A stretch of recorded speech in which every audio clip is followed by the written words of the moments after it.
जय हिंद साथियों, आप सभी का स्वागत करता हूं आप सभी के अपने चैनल टारगेट सिलेक्शन में। साथियों, जैसे जैसे आपकी यूपी होमगार्ड परीक्षा की तिथि नजदीक आ रही है, वैसे वैसे साथियों मैं आपके लिए इंपॉर्टेंट क्वेश्चंस निकाल कर आपको इन वीडियोस के माध्यम से दे रहा हूं।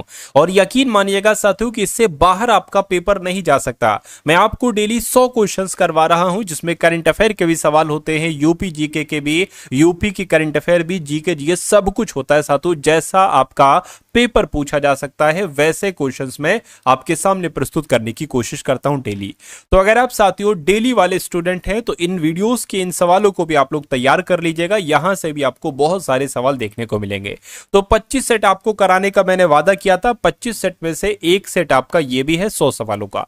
चलिए तो साथियों, क्वेश्चन अगर आपको थोड़ा सा डिफिकल्ट लगे तो हटना नहीं है, डरना नहीं है, पीछे नहीं हटना है। अगर आप वाकई में सिलेक्शन के चाहक रखते हैं, सिलेक्शन लेना चाहते हैं साथियों और छीनना चाहते हैं अपना सिलेक्शन, तो इन सवालों को बिल्कुल भागिएगा मत साथियों। इन सवालों को तैयार कीजिएगा क्योंकि यही आपको आपकी परीक्षा में देखने को मिलेंगे। चलिए तो पहला सवाल आपकी स्क्रीन पर है कि उत्तर प्रदेश की थारू जनजाति में दीपावली के त्योहार को किस रूप में मनाने की अनूठी परंपरा है? तो शोक के पर्व के रूप में मनाई जाती है। यानी कि उत्तर प्रदेश की जो थारू जनजाति है ये दीपावली के त्योहार को एक शोक के पर्व के रूप में मनाती है, इसलिए आंसर आपको ऑप्शन नंबर सी होगा। ये आपको ध्यान रखना है। उसके बाद देखिए साथियों, आपसे कहा जा रहा है कि पश्चिमी उत्तर प्रदेश के त्यागी और जाट समुदायों में प्रचलित भात की रस्म का मुख्य महत्व क्या है? तो पता साथियों, देखिए बच्चों के जन्म संस्कार नहीं, विवाह के अवसर पर मामा द्वारा उपहार लाना, बिल्कुल साथियों इसी को कहा जाता है भात की रस्म। आंसर आपको ऑप्शन नंबर बी होगा। उसके बाद देखिए, उत्तर प्रदेश के किस जिले में कालिंजर मेला आयोजित किया जाता है? क्या झांसी में, बांदा में, महोबा, हमीरपुर में? तो आपको यहां पर मालूम होना चाहिए बांदा जिले में कालिंजर मेला आयोजित किया जाता है। निम्नलिखित में से कौन सा मेला और उसका जिला गलत सुमेलित है? देखिए, परिक्रमा मेले की अगर बात करें तो ये अयोध्या में होता है, कबीर मेला मगहर में होता है और खिचड़ी मेला गोरखपुर में ही होता है। अच्छा, सोरो मेले की अगर हम बात करते हैं तो ये मेरठ में नहीं होता है, बल्कि कहां पर होता है? ये तो कासगंज में होता है। तो गलत कौन सा है? ऑप्शन नंबर डी वाला है और यही आपका जवाब हो जाएगा। उसके बाद देखिए अगला सवाल, उत्तर प्रदेश के किस जिले में कंपिल उत्सव आयोजित किया जाता है, जो हिंदू और जैन धर्मों की साझी संस्कृति का प्रतीक है? ये बात आपको बताना है। तो आपको यहां पर मालूम होना चाहिए साथियों, यूपी के फर्रुखाबाद में ही कंपिल उत्सव आयोजित किया जाता है। राइट आंसर आपको ऑप्शन नंबर ए होगा। उसके बाद देखिए साथियों, उत्तर प्रदेश के हापुड़ जिले के उस एथलीट का नाम क्या है जिसने स्टीपल चेज में अंतरराष्ट्रीय स्तर पर पदक जीतकर देश का नाम रोशन किया? तो आपका सवाल का जवाब जो होगा वो पारुल चौधरी के साथ जाएगा। राइट आंसर आपको ध्यान रखना, option number C Parul Chaudhary हो जाएगा। उसके बाद देखिए, उत्तर प्रदेश सरकार के राजकोषीय घाटे को नियंत्रित करने के लिए कौन सा अधिनियम लागू है? तो कौन से अधिनियम की बात चल रही है आपको ही मालूम होना चाहिए साथियों। FRBM एक्ट लागू है, यानी कि UP fiscal responsibility and budget management act. ये आपके सवाल का जवाब होगा और ये आपके एग्जाम में साथियों पूछा जा सकता है। उसके बाद देखिए, उत्तर प्रदेश की पुलिस की उस विशेष इकाई का नाम क्या है जो केवल महिलाओं की सुरक्षा और उनके सशक्तिकरण के लिए पिंक बूथ और पिंक पेट्रोल का संचालन करती है? तो यहां पर आपका जवाब साथियों होगा महिला सुरक्षा योजना तो नहीं, मिशन शक्ति वुमेन पावर लाइन 1090। ये आपके सवाल का जवाब हो जाएगा। अगला सवाल उसके बाद देखिए, सशस्त्र बल विशेष अधिकार अधिनियम के तहत किसी क्षेत्र को अशांत क्षेत्र घोषित करने की शक्ति किनके पास होती है? तो यह शक्ति केवल राष्ट्रपति, केवल राज्यपाल, केंद्र सरकार या संबंधित राज्य के राज्यपाल के पास होती है? मैं कहूंगा बिल्कुल सही। आंसर आपका जो जाएगा वो ऑप्शन नंबर सी के साथ जाएगी। ये सवाल आप लोग ध्यान रखेंगे साथियों, इंपॉर्टेंट क्वेश्चन है, आपके एग्जाम में आएगा। उसके बाद देखिए, आपसे कहा जा रहा है कि भारत में सी विजिल और सागर कवच अभ्यास मुख्य रूप से किस प्रकार की सुरक्षा से संबंधित है? तो ये नक्सलवादी सुरक्षा, विरोधी सुरक्षा नहीं, ये तटीय सुरक्षा से संबंधित है, सी विजिल और सागर कवच अभ्यास। नेक्स्ट नंबर का क्वेश्चन देखिए, आपसे कहा जा रहा है साथियों, पेगासस जो हाल ही में आंतरिक सुरक्षा और निजता के मुद्दों के कारण खबरों में रहा, ये क्या है? तो ये साथियों क्या है? ये एक जासूसी सॉफ्टवेयर है। क्या है? ये एक जासूसी सॉफ्टवेयर है। आंसर आपका ऑप्शन नंबर बी होगा। उसके बाद देखिए साथियों, भारत और मालदीव के बीच कौन सा समुद्री चैनल भौगोलिक सीमा का निर्धारण करता है? तो यहां पर आपका जवाब जो जाएगा वो 8 डिग्री चैनल के साथ जाएगा, यानी कि भारत और मालदीव के बीच 8 डिग्री चैनल जो है ना, ये भौगोलिक सीमा का निर्धारण करता है। आपको ध्यान रखना है। उसके बाद देखिए साथियों, अगला सवाल है, सप्तकोशी उच्च बांध परियोजना किन दो देशों के बीच एक प्रस्तावित बहुउद्देशीय जल विद्युत परियोजना है? तो किसकी बात चल रही है? क्या आपके सवाल का जवाब होगा? तो भारत और नेपाल आपके सवाल का जवाब हो जाएगा। यानी कि सप्तकोसी उच्च बांध परियोजना जो है ना, ये भारत और नेपाल दो देशों के बीच एक प्रस्तावित बहुउद्देशीय जल विद्युत परियोजना है। अगला सवाल देखिए, अंतरराष्ट्रीय समुद्री संगठन का मुख्यालय कहां पर स्थित है? तो साथियों कहां पर स्थित है? लंदन में स्थित है। लंदन आपके सवाल का जो होगा वो बिल्कुल सही जवाब हो जाता है। उसके बाद देखिए, आपसे कहा जा रहा है साथियों कि ट्रांसपेरेंसी इंटरनेशनल द्वारा कौन सा प्रसिद्ध सूचकांक जारी किया जाता है? तो किसकी बात चल रही है साथियों? भ्रष्टाचार धारणा सूचकांक की बात चल रही है। यानी कि ट्रांसपेरेंसी इंटरनेशनल द्वारा भ्रष्टाचार धारणा सूचकांक जारी किया जाता है। आंसर आपको ऑप्शन नंबर बी हो जाता है। उसके बाद देखिए, अगला सवाल आपकी स्क्रीन पर आपसे कहा जा रहा है कि क्वाड समूह में भारत के साथ अन्य 3 देश कौन से शामिल हैं? तो कौन कौन से सातों शामिल हैं? मैं कहूंगा जापान, अमेरिका, ऑस्ट्रेलिया है। और ऐसा कहां पर लिखा हुआ है? ऐसा ऑप्शन नंबर डी में, अमेरिका, जापान, ऑस्ट्रेलिया, ये क्वाड ग्रुप में, क्वाड समूह में भारत के साथ ये अन्य तीन देश शामिल हैं। आंसर आपका डी होगा। उसके बाद देखिए साथियों, वैज्ञानिक अनुसंधान के क्षेत्र में दिया जाने वाला भारत का सबसे प्रतिष्ठित पुरस्कार शांति स्वरूप भटनागर पुरस्कार किसके द्वारा प्रदान किया जाता है? तो यह साथियों CSIR के द्वारा प्रदान किया जाता है। ये आपको ध्यान रखना है। आंसर आपका बी होगा। उसके बाद देखिए साथियों, बुकर प्राइज और इंटरनेशनल बुकर प्राइज में क्या मुख्य अंतर है? तो अंतर आपसे पूछा जा रहा है साथियों, बुकर केवल भारतीयों को मिलता है। बुकर अंग्रेजी में लिखे गए मूल उपन्यासों के लिए, जबकि इंटरनेशनल बुकर अनुवादित कृतियों के लिए। बिल्कुल ये लाइन बिल्कुल सही है और यही आपके सवाल का जवाब हो जाएगा। बुकर प्राइज और इंटरनेशनल बुकर प्राइज में अंतर मैंने आपको बता दिया, ऑप्शन नंबर बी वाला था। उसके बाद देखिए साथियों, अफ्रीकी संघ का मुख्यालय किस देश की राजधानी अदीस अबाबा में स्थित है? तो इस सवाल की अगर बात करते हैं तो इथियोपिया आपके सवाल का जवाब हो जाता है। यानी कि अफ्रीकी संघ का मुख्यालय इथियोपिया देश की राजधानी अदीस अबाबा में स्थित है। उसके बाद देखिए, अगला सवाल आपकी स्क्रीन पर है। आपसे कहा जा रहा है कि रेंड किस देश की आधिकारिक मुद्रा है? तो यह साथियों दक्षिण अफ्रीका की आधिकारिक मुद्रा है। यह बात आपको यहां पर याद रखना है, रेंड। उसके बाद देखिए, राष्ट्रीय पंचायती राज दिवस किस तिथि को मनाया जाता है? तो यह साथियों 24 अप्रैल को मनाया जाता है। हर साल 24 अप्रैल को ही राष्ट्रीय पंचायती राज दिवस मनाया जाता है। नेक्स्ट नंबर का सवाल आपकी स्क्रीन पर है और आपसे कहा जा रहा है कि निम्नलिखित में से किसे कंप्यूटर का मस्तिष्क कहा जाता है? तो सेंट्रल प्रोसेसिंग यूनिट की अगर बात करते हैं, सीपीयू को ही कंप्यूटर का मस्तिष्क कहा जाता है।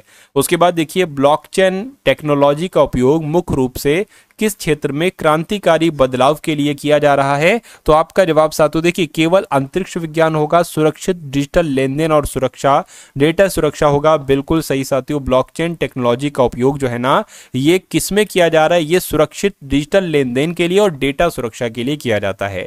उसके बाद देखिए साथियों, उत्तर प्रदेश की डॉक्टर अमृतलाल ई साइकिल सहायता योजना का मुख्य उद्देश्य साथियों क्या है? तो मुख्य उद्देश्य आपसे यहां पर पूछा जा रहा है, क्या स्कूली छात्रों को साइकिल देना इसका मुख्य उद्देश्य है? पंजीकृत निर्माण श्रमिकों को ई साइकिल खरीदने के लिए अनुदान देना इसका मुख्य उद्देश्य है? बिल्कुल साथियों, यही आपके सवाल का सही जवाब हो जाता है। उसके बाद देखिए साथियों, अगला सवाल है, मुख्यमंत्री मत्स्य संपदा योजना के तहत उत्तर प्रदेश में मत्स्य पालकों को किसान क्रेडिट कार्ड के माध्यम से कितनी ब्याज सब्सिडी प्रदान की जा रही है? तो कितनी प्रदान की जा रही है साथियों? 2% की प्रदान की जा रही है। आंसर आपका ऑप्शन नंबर बी होगा। उसके बाद देखिए साथियों, मिशन निरामया का संबंध उत्तर प्रदेश के किस क्षेत्र के सुधार से है? तो क्या आपका जवाब हो सकता है साथियों, आपका जवाब नर्सिंग प्राथमिक शिक्षा होगा या नर्सिंग और पैरामेडिकल शिक्षा की गुणवत्ता होगा? बिल्कुल सही साथियों, मिशन निरामया का संबंध उत्तर प्रदेश के नर्सिंग और पैरामेडिकल शिक्षा की गुणवत्ता से है। राइट आंसर आपका ऑप्शन नंबर बी हो जाता है। उसके बाद देखिए साथियों, उत्तर प्रदेश के तराई क्षेत्र में किस प्रकार की मिट्टी पाई जाती है? किस प्रकार की मिट्टी पाई जाती है? मैं कहूंगा गहरी जलोढ़ दोमट मिट्टी पाई जाती है। सही जवाब आपका ऑप्शन नंबर डी हो जाता है। उसके बाद देखिए साथियों, उत्तर प्रदेश के दक्षिण पश्चिमी भाग में स्थित यमुना के मैदानी भाग की ढाल किस दिशा की ओर है? तो किस दिशा की ओर है आपसे पूछा जा रहा है? तो उत्तर पश्चिम से दक्षिण पूर्व की ओर है। ये सवाल इंपॉर्टेंट है आपके एग्जाम में। देखिए, ये वैसे सवाल आज की इस वीडियो में मैंने लिए हैं जो आपके एग्जाम में पूछे जाना निश्चित तौर पर तय हैं, और 90% बच्चा इन सवालों को कर ही नहीं पाएगा। पढ़ेगा, अगला क्वेश्चन स्किप कर देगा, है ना, सवालों को स्किप करता जाएगा। लेकिन अगर आप इस क्लास को देख रहे हो, अच्छे तरीके से इन सवालों को पढ़ रहे हो, अपने मनोमस्तिष्क में स्टोर कर रहे हो, तो आपकी जीत होगी साथियों, और जिन बच्चों ने ये क्लास नहीं देख पाए तो फिर उनके लिए तो फिर साथियों क्या ही कहना, है ना। चलिए उसके बाद देखिए, तो आप साथियों इन सवालों से घबराइए मत, एक बार, दो बार, तीन बार आप पढ़ेंगे तो ये सवाल आपकी समझ में आ जाएंगे। चलिए अगला सवाल देखिए, उत्तर प्रदेश सरकार द्वारा शुरू किए गए महिला सामर्थ्य योजना का मुख्य फोकस क्या है। तो इसके फोकस की अगर बात करें, महिलाओं को मुफ्त राशन देना, महिला स्वयं सहायता समूह के उत्पादों को बाजार और ब्रांडिंग उपलब्ध कराना। बिल्कुल सही, आपके सवाल का जवाब ऑप्शन नंबर बी ही है। उसके बाद देखिए, कौन सा राज्य उत्तर प्रदेश के साथ सीमा साझा नहीं करता है। तो किसकी बात चल रही है, छत्तीसगढ़, झारखंड, ओडिशा, राजस्थान। मैं कहूंगा ओडिशा नहीं करता है, नहीं करता है, तो यही आपका जवाब होगा। नेक्स्ट नंबर का सवाल देखिए, उत्तर प्रदेश की कोल जनजाति मुख्य रूप से किस क्षेत्र में निवास करती है। तो मुख्य रूप से साथियों प्रयागराज, चित्रकूट, सोनभद्र में निवास करती है, जो उत्तर प्रदेश की कोल जनजाति है। अगला देखिए, उत्तर प्रदेश का कौन सा शहर ग्लोबल हब फॉर आईटी और software technology parks of India के केंद्र के रूप में आत्मनिर्भर भारत को गति दे रहा है। तो क्या आपका सवाल का साथियों जवाब हो सकता है, मैं कहूंगा नोएडा आपके सवाल का जवाब हो जाएगा, ये आपको ध्यान रखना है। अगला सवाल देखिए, कौन सा राज्य उत्तर प्रदेश के साथ सबसे लंबी सीमा साझा करता है। तो अगर बात करते हैं यहाँ पर हम लोग मध्य प्रदेश की, तो मध्य प्रदेश जो है ना, ये उत्तर प्रदेश के साथ सबसे लंबी सीमा साझा करता है, ये आपको याद रखना है। उसके बाद देखिए, भारतीय संविधान में मौलिक कर्तव्यों की अवधारणा किस देश के संविधान से ली गई है। तो ये ली गई है रूस देश के संविधान से। मौलिक कर्तव्यों की अवधारणा जो है ये रूस के देश के संविधान से ली गई है, रूस देश के संविधान से।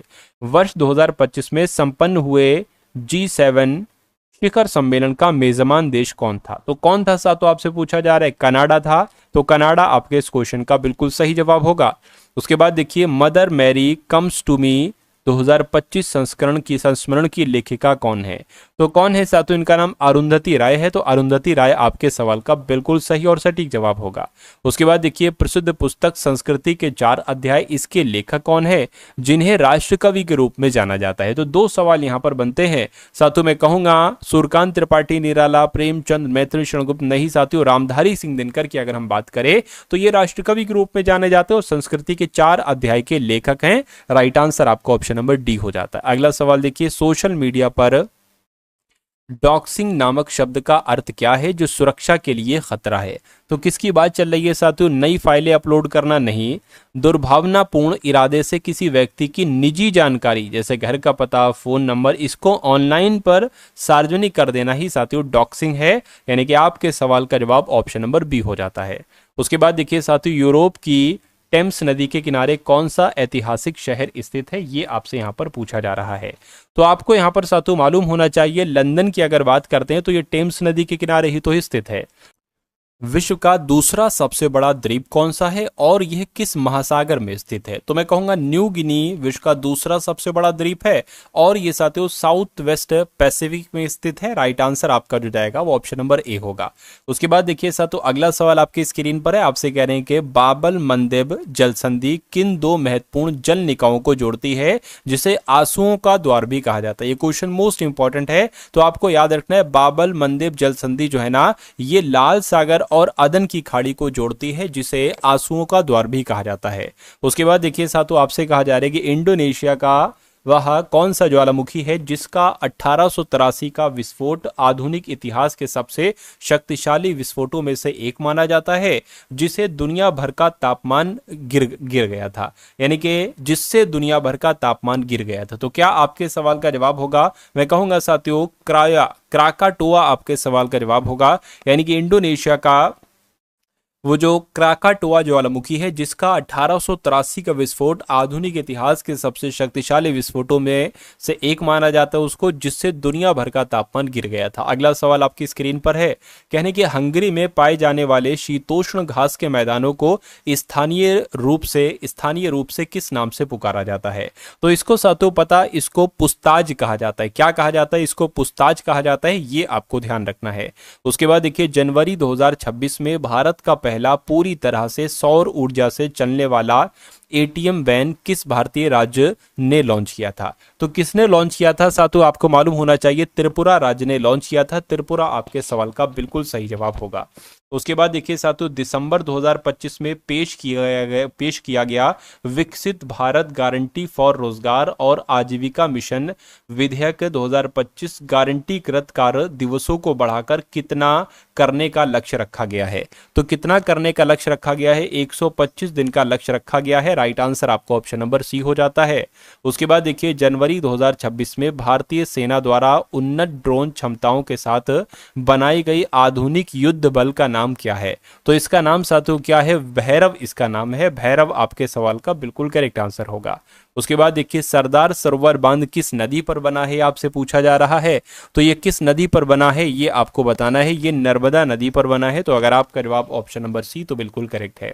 जनवरी 2026 में विश्व आर्थिक मंच की 56वीं वार्षिक बैठक ये कहां पर आयोजित की गई थी? तो ये कहां पर आयोजित की गई थी आपसे पूछा जा रहा है। मैं कहूंगा दावोस में आयोजित की गई थी। राइट आंसर आपका ऑप्शन नंबर सी हो जाता है। जनवरी 2026 की रिपोर्ट के अनुसार भारत किस देश को पीछे छोड़कर दुनिया का सबसे बड़ा चावल उत्पादक देश बन चुका है? तो क्या आपका जवाब होगा चीन? आपके सवाल का बिल्कुल सही जवाब हो जाएगा। अगला देखिए, बिहार का शोक के नाम से किस नदी को जाना जाता है? तो कोसी नदी को कहा जाता है साथियों बिहार का शोक, इसलिए सही जवाब आपका ऑप्शन नंबर ए हो जाता है। अब उसके बाद साथियों आप पूरे के पूरे 50 सवाल यहां पर देख लीजिए करंट अफेयर के। चलिए, तो पहला सवाल है, आपसे कहा जा रहा है कि किस देश ने मिनटमैन तृतीय मिसाइल का परीक्षण किया है? तो किस देश की बात चल रही है? रूस की, ईरान की, अमेरिका की? तो अमेरिका ने साथियों मिनटमैन तृतीय मिसाइल का परीक्षण किया है। राइट आंसर आपको ऑप्शन नंबर सी होगा। उसके बाद देखिए, किस राज्य के पर्यटन विभाग ने बाढ़ के कारण भवानी द्वीप को बंद कर दिया है? तो ये आपको मालूम होना चाहिए साथियों, आंध्र प्रदेश की अगर हम बात करते हैं तो आंध्र प्रदेश राज्य के पर्यटन विभाग ने बाढ़ के कारण भवानी द्वीप को बंद कर दिया था अभी हाल फिलहाल में। नेक्स्ट नंबर का सवाल देखिए, कहा जा रहा है कि किस बैंक का मार्केट कैप 100 अरब डॉलर के पार पहुंच गया है? तो स्टेट बैंक ऑफ इंडिया की अगर बात करें, इस बैंक का मार्केट कैप 100 अरब डॉलर के पार पहुंच गया है। उसके बाद देखिए, कहा आपसे जा रहा है कि डीएनए खोजकर्ता नोबेल पुरस्कार विजेता जेम्स वॉटसन का 97 वर्ष की आयु में निधन हुआ है। वो कौन थे? तो वो कौन थे साथियों? वो एक वैज्ञानिक थे। वैज्ञानिक थे, तो आंसर आपका ऑप्शन नंबर बी होगा। उसके बाद देखिए, आपसे कहा जा रहा है कि डीएनए खोजकर्ता नोबेल पुरस्कार विजेता जेम्स वॉटसन का 97 वर्ष की आयु में निधन हुआ है। वो कौन थे? तो साथियों वो एक वैज्ञानिक थे। अभी मैंने आपको बताया, ये रिपीट क्वेश्चन हो गया है, खैर कोई बात नहीं। नेक्स्ट नंबर का सवाल देखिए, कानूनी सहायता वितरण तंत्र को मजबूत बनाने पर राष्ट्रीय सम्मेलन कहां पर हुआ है? तो नई दिल्ली में हुआ है। ये आपको ध्यान रखना है, कानूनी सहायता वितरण तंत्र को मजबूत बनाने के लिए राष्ट्रीय सम्मेलन नई दिल्ली में हुआ है। उसके बाद देखिए, अगला सवाल आपसे कहा जा रहा है कि भगवान बुद्ध के पवित्र अवशेषों को लेकर भारतीय प्रतिनिधिमंडल कहां पहुंचा है? तो चीन में, म्यांमार में, भूटान में। मैं कहूंगा भूटान पहुंचा है, तो भूटान आपके सवाल का जवाब है। अगला देखिए, किस देश ने इजरायली प्रधानमंत्री नेतन्याहू के लिए गिरफ्तारी वारंट जारी किया है? तो तुर्की देश ने इजरायली प्रधानमंत्री नेतन्याहू के लिए गिरफ्तारी वारंट जारी किया है। प्रोजेक्ट चीता के तहत किस देश से 8 चीते भारत लाए जाएंगे? तो बोत्सवाना से साथियों प्रोजेक्ट चीता के तहत बोत्सवाना देश से 8 चीते भारत लाए जाएंगे। आपको ध्यान रखना है। राष्ट्रीय कैंसर जागरूकता दिवस साथियों कब मनाया जाता है? तो ये साथियों 7 नवंबर को मनाया जाता है। राष्ट्रीय कैंसर जागरूकता दिवस हर साल 7 नवंबर को ही मनाया जाता है। उसके बाद देखिए साथियों, किस राज्य सरकार को इलेक्ट्रॉनिक्स और सूचना प्रौद्योगिकी मंत्रालय द्वारा प्रतिष्ठित पीपल्स फर्स्ट इंटीग्रेशन अवार्ड से सम्मानित किया गया है? तो यहां पर आपको मालूम होना चाहिए साथियों हिमाचल प्रदेश आपका जवाब होगा। यानी कि हिमाचल प्रदेश राज्य सरकार को इलेक्ट्रॉनिक्स और सूचना प्रौद्योगिकी मंत्रालय द्वारा प्रतिष्ठित पीपल्स फर्स्ट इंटीग्रेशन अवार्ड से सम्मानित किया गया है। अगला देखिए साथियों, फरवरी 2026 में दुनिया के सबसे बड़े एआई शिखर सम्मेलन का आयोजन किस देश में किया जाएगा? तो किस देश में साथियों किया जाएगा? नॉर्वे देश में, भारत देश में? मैं कहूंगा भारत देश में किया जाएगा। क्या फरवरी 2026 में दुनिया के सबसे बड़े एआई शिखर सम्मेलन का आयोजन अपने भारत देश में ही किया जाएगा। भारत की सबसे बड़ी भूतापीय ऊर्जा प्रौद्योगिकी पायलट परियोजना किस राज्य में स्थापित करने की घोषणा की गई है? तो किस राज्य में साथियों? ये आंध्र प्रदेश में स्थापित करने की घोषणा की गई है। अगला देखिए, चर्चा में रहा तोरखम बॉर्डर पाकिस्तान और किस देश के साथ साथियों सीमा साझा करता है? तो ये अफगानिस्तान, यानी कि पाकिस्तान और अफगानिस्तान देश के साथ सीमा बनाता है। प्रतिष्ठित प्रिंसेस ऑफ ऑस्टोरियस स्पोर्ट्स अवार्ड्स 2025 से किसे सम्मानित किया गया है? तो मैं कहूंगा साथियों मेरेना विलियम्स को सम्मानित किया गया है। आंसर आपका ऑप्शन नंबर डी होगा। प्रतिष्ठित, ये तो रिपीट हो गया। अगला देखिए, कौन अंतरिक्ष में एआई डेटा सेंटर स्थापित करेगा? तो साथियों अगर हम बात करते हैं यहाँ पर गूगल की, तो आपको ये मालूम होना चाहिए गूगल अंतरिक्ष में एआई डेटा सेंटर स्थापित करेगा। सक्षम अंतर्राष्ट्रीय प्रतियोगिता के लिए चुनी गई पहली भारतीय पैरा एथलीट कौन बन गई हैं? तो इनका नाम है सातु शीतल देवी, और शीतल देवी आपके सवाल का जवाब होगा।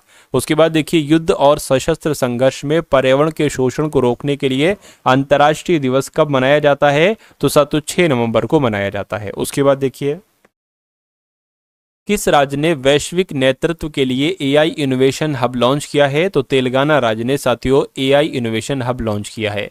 कौन सा देश आधिकारिक रूप से दुनिया का पहला कैशलेस देश बन चुका है? तो किस देश की बात चल रही है आपसे पूछा जा रहा है। मैं कहूंगा स्वीडन देश की बात चल रही है। उसके बाद देखिए, पारादीप फॉस्फेट्स ने किसको ब्रांड एम्बेसडर बनाया है? तो राहुल द्रविड़ को पारादीप फॉस्फेट्स ने ब्रांड एम्बेसडर बनाया है। आंसर आपका ऑप्शन नंबर सी होगा। किसे शांति और सुरक्षा के लिए 2025 का विश्व नेता पुरस्कार दिया गया है? तो यहाँ पर अगर बात करते हैं साथियों श्री श्री रविशंकर की, तो श्री श्री रविशंकर को शांति और सुरक्षा के लिए 2025 का विश्व नेता पुरस्कार दिया गया है। 300 वर्ष पुराना कार्तिक नाच उत्सव कहां पर संपन्न हुआ है? तो कहां पर संपन्न हुआ है आपसे पूछा जा रहा है। मैं कहूंगा नेपाल देश में संपन्न हुआ है 300 वर्ष पुराना कार्तिक नाच उत्सव। उसके बाद देखिए, किस आईआईटी ने पूर्वोत्तर विज्ञान एवं प्रौद्योगिकी क्लस्टर का शुभारंभ किया है? तो यहां पर आपका साथियों जवाब क्या हो सकता है? आपका जवाब आईआईटी गुवाहाटी हो जाएगा, यानी कि आईआईटी गुवाहाटी ने पूर्वोत्तर विज्ञान एवं प्रौद्योगिकी क्लस्टर का शुभारंभ किया है। मनोहर पर्रिकर युवा वैज्ञानिक पुरस्कार 2025 किसे प्रदान किया गया है? तो अगर बात करते हैं साथियों डॉक्टर साई गौतम गोपाल कृष्णन को प्रदान किया गया है। अगला देखिए, प्रोजेक्ट चीता के तहत किस देश से 8 चीते भारत लाए जाएंगे? तो वो बोत्सवाना से लाए जाएंगे, मैंने आपको अभी बताया। भारतीय सेना द्वारा आर्मी स्पोर्ट्स कॉन्क्लेव 2025 का आयोजन कहां पर किया गया है? तो साथियों कहां पर किया गया है? नई दिल्ली में किया गया है। नई दिल्ली आपके सवाल का जवाब होगा। ड्रोन रोधी अभ्यास वायु समन्वय द्वितीय का सफल परीक्षण किसके द्वारा आयोजित किया गया है? तो किसके द्वारा आयोजित किया गया साथियों? भारतीय सेना के द्वारा आयोजित किया गया है। किस राज्य की गोगा बीड झील भारत की 94वीं रामसर साइट बनी है? तो आपका जवाब साथियों यहाँ पर बिहार हो जाएगा, यानी कि बिहार राज्य की गोगाबील झील भारत की 94वीं रामसर साइट बनी है। आपको यहाँ पर ध्यान रखना है। तो ये लगभग साथियों 80 सवालों को हम लोगों ने देखा। ये वीडियो आपको कैसी लगी एक बार कमेंट सेक्शन में आप लोग जरूर बताइएगा। उसके अलावा अगर बात करते हैं साथियों, अगर आपने हमारी पिछली सभी सेट्स को नहीं देखा, उन क्लासेस को नहीं देखा, तो डिस्क्रिप्शन में लिंक है, वहां से जाकर आप उन वीडियोस को देख लीजिएगा, क्योंकि वहां से जो क्वेश्चंस आएंगे वो वहीं आपको देखने को मिलेंगे। तो वीडियो को लाइक कर दीजिए, वीडियो को शेयर कर दीजिए ग्रुप्स में, और चैनल पर नए हैं चैनल को सब्सक्राइब कर दीजिए, वीडियो को लाइक कर दीजिए। डिस्क्रिप्शन में टेलीग्राम ग्रुप है, उसको जरूर ज्वाइन कर लीजिएगा, वहां पर मैं फ्री पीडीएफ डालता रहता हूं। तो मिलते हैं हम सभी लोग आने वाली वीडियो में। जय हिंद साथियों।